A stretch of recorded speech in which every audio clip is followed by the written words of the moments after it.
daughter's name. With the Justice for Layla movement all across the United States, I have thousands of supporters, but the only support I truly need is the court system to not fail us who have lost our babies to child abuse. And with that, Justice learned his fate.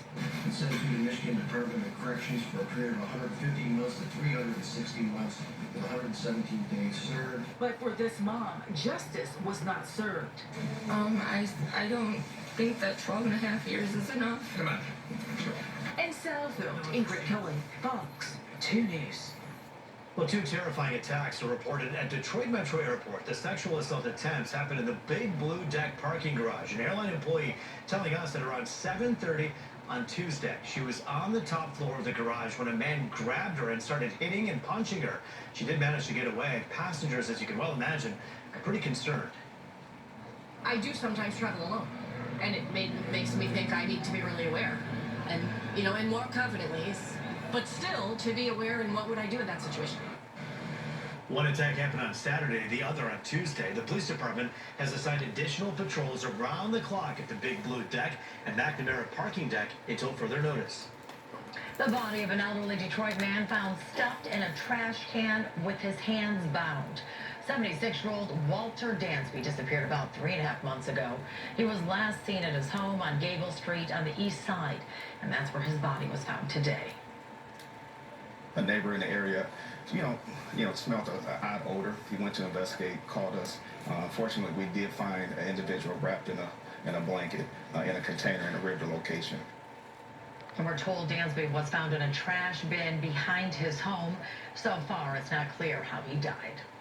Well, this next one is an alarming and dangerous trend at schools across our area. Kids are bringing marijuana edibles to class and sharing them with their friends. And now we're hearing from a family who says their son was rushed to the hospital after he was given a muffin laced with THC. Fox 2's Hillary Golston has the details. Somebody gave him a cannabis edible.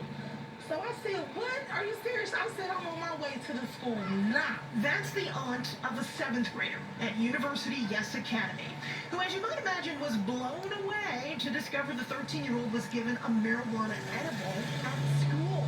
His heart racing. His eyes red, bloodshot red. He breathing hard, and they had him in the room. The EMS took his vital signs. In a statement, the charter school confirmed to Fox 2 the incident happened Tuesday.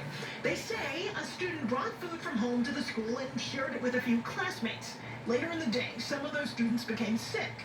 They did not say what made the students ill, but the aunt whose identity we're protecting says it was a marijuana muffin. She just couldn't believe it. It was just so, it was shocking.